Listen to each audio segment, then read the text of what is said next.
Hello everyone, welcome back. In previous lecture, there were discussion about the balancing of multi-cylinder reciprocating engine. Now today I am going to explain about the partial balancing of locomotives and what are the effects of partial balancing in locomotive, such as variation of the attractive force, swaying couple and hammer blow. So let's start. So first, in partial balancing of locomotives, most of the locomotives have two cylinders of same dimension and which are placed at right angle to each other in order to have uniformity in turning moment diagram. So there are two cylinders placed at right angle. One cylinder is in this direction and another one is in this direction. They are both at 90 degree, and there are four types of locomotive. First one is inside cylinder locomotive, then there is outside cylinder, single or uncoupled locomotive, and last one is coupled locomotive.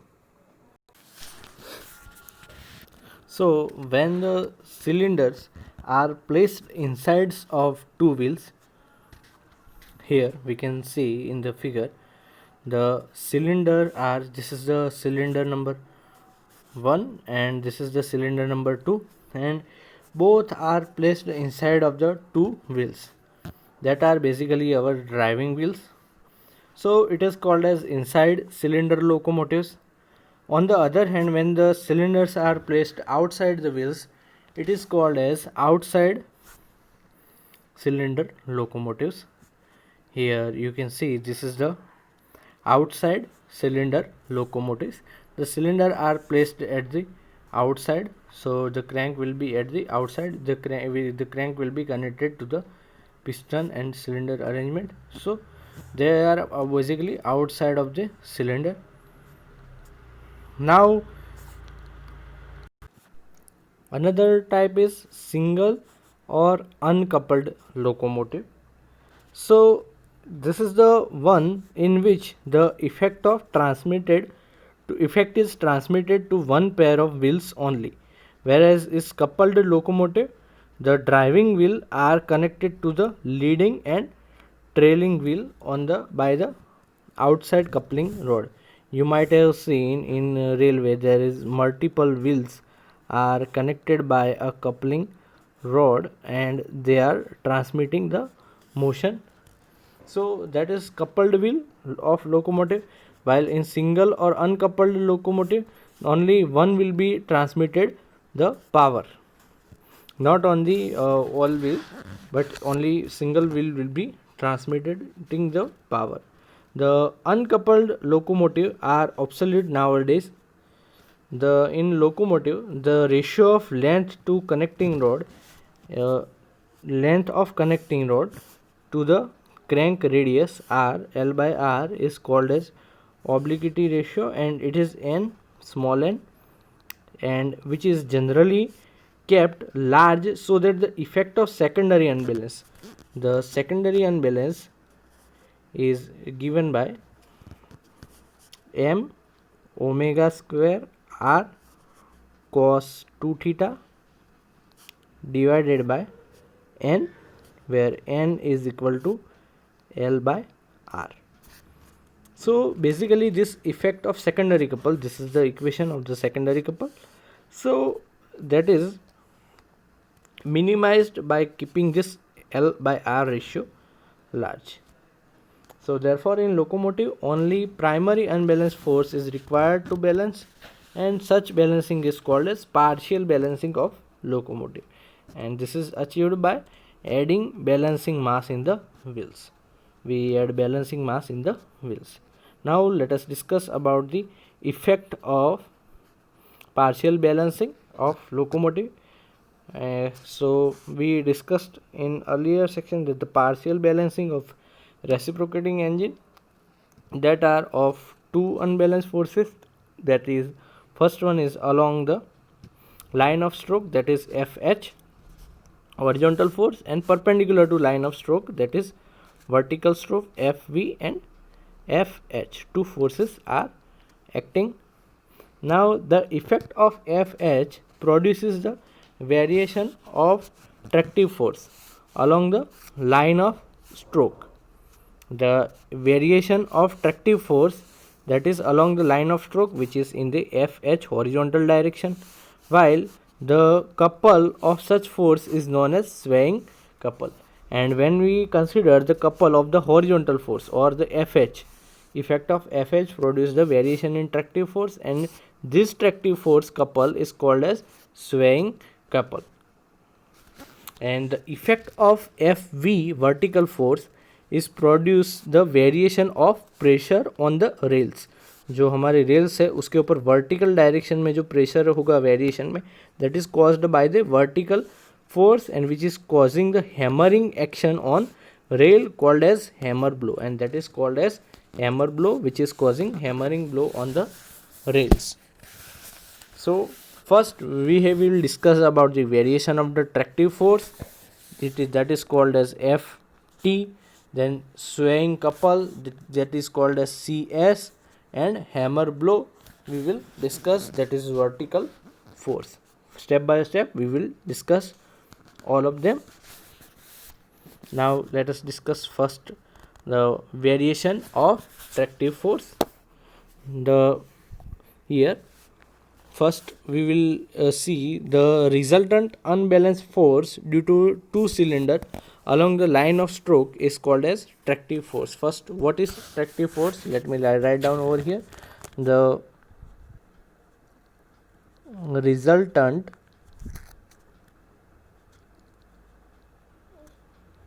unbalanced force due to two cylinders along line of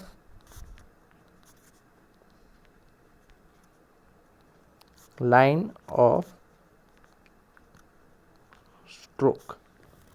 This is known as tractive force. Tractive force is resultant unbalanced force due to two cylinders along the line of stroke. जो line of stroke में जो लग रहा है that is tractive force. And suppose first we take the crank let the crank for the first cylinder is inclined at an angle.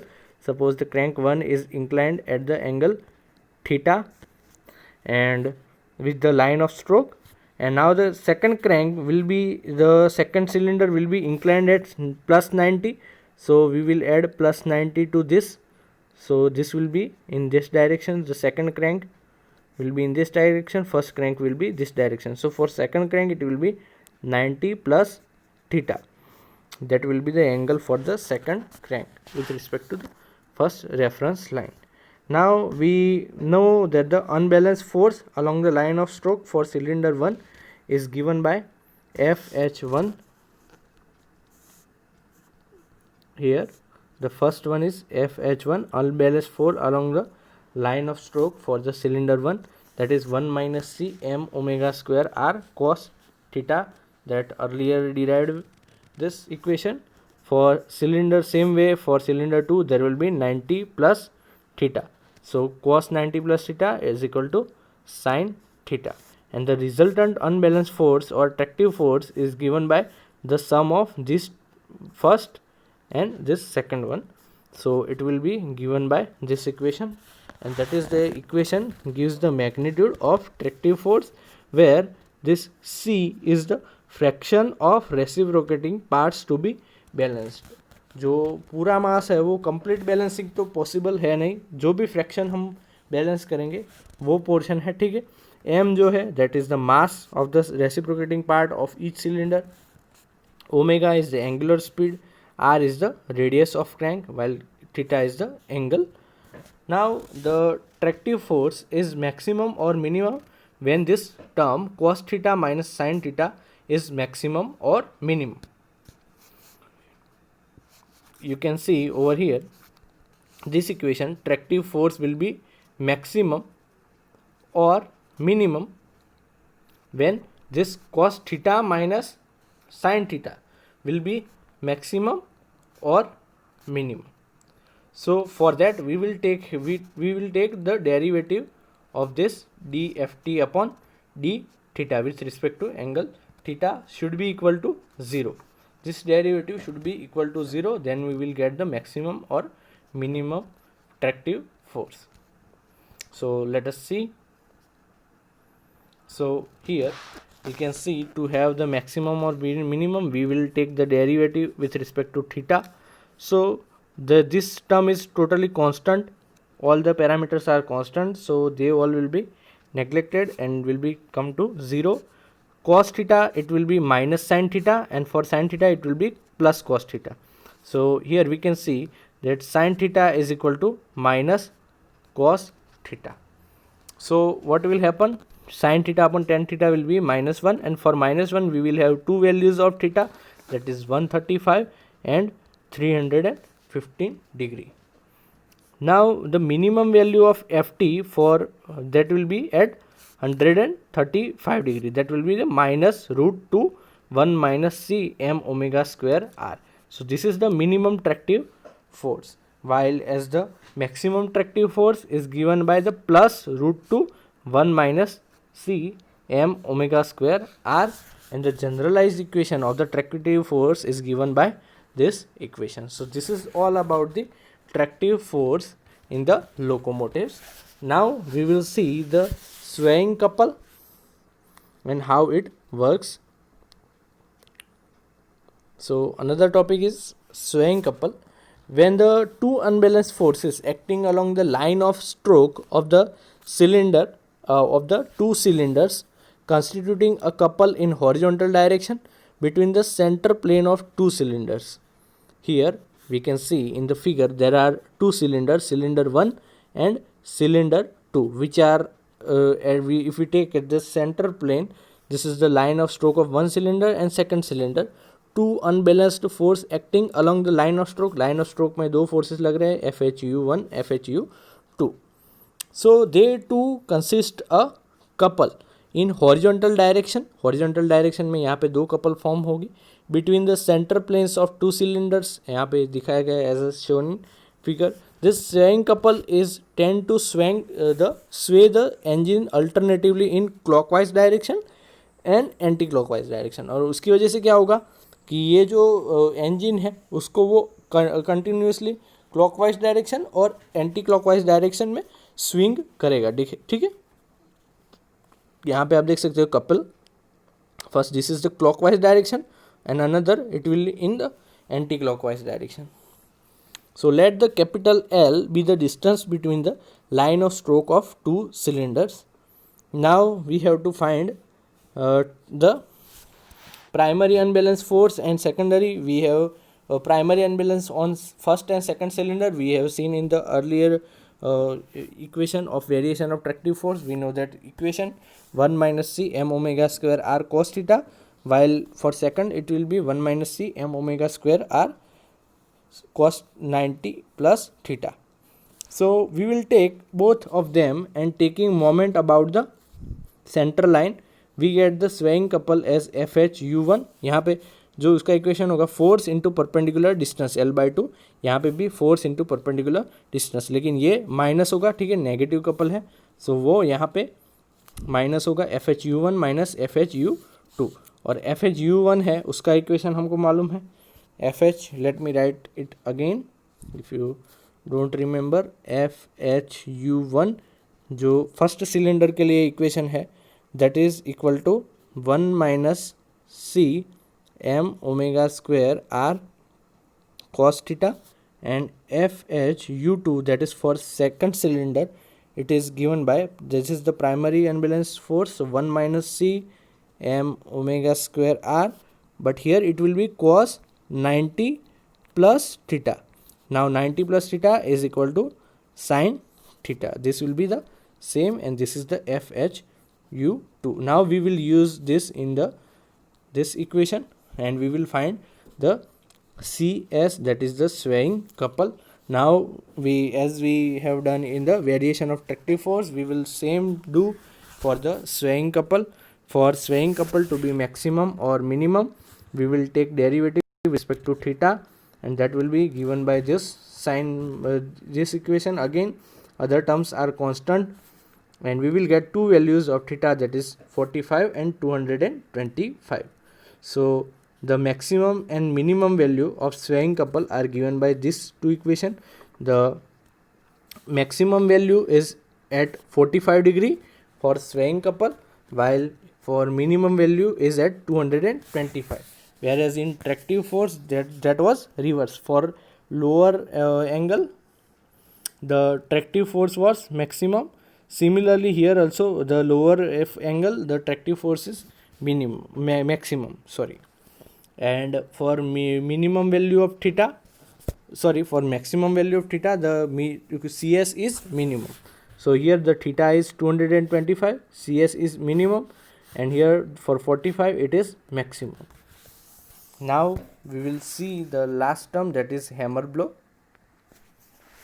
Now the unbalanced force perpendicular to line of stroke produces the variation of pressure on rails which causes the hammering action on the rail, which is called as hammer blow. The unbalanced perpendicular to the line of stroke, जो horizontal था in the line of stroke, that was the tractive force, while that is the perpendicular force is called as which causes the hammering action, is called as hammer blow.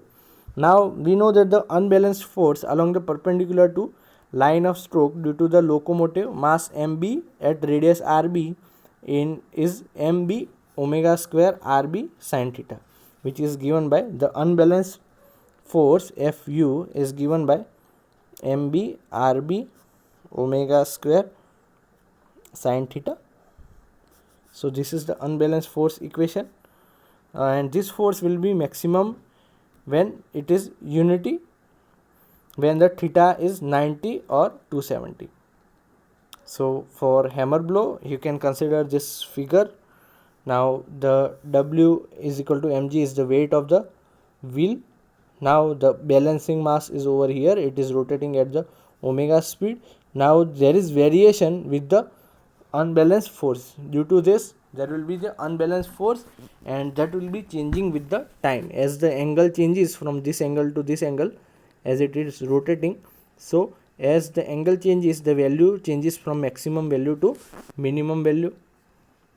Now the unbalanced force is given by this equation, and this will be maximum at theta is equal to 90 or 270. So this will be given by Fv maximum is equal to mb omega square rb, while let W is equal to mg is the load acting in the downward on the each rail. So the net pressure between the wheel and rail will be this, given by this equation, W plus or minus mb omega square rb. Now the hammer blow is caused due to the variation in pressure between the wheel and rail, wheel और rail में के बीच में जो variation pressure का हो रहा है उसकी वजह से हैमर ब्लो होगा. So this variation here we can see in the figure as it is maximum over here and then minimum at this. So for two angle 90 and 270 we have one maximum value at 90 degree and minimum value at 270 degree. Now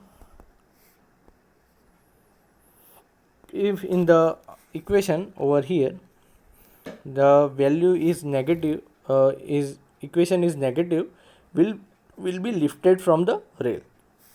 this value अगर ये negative होगी तो wheel जो होगा वो rail पर से lift हो जाएगा, and this will happen when the W is less than mb omega square rb.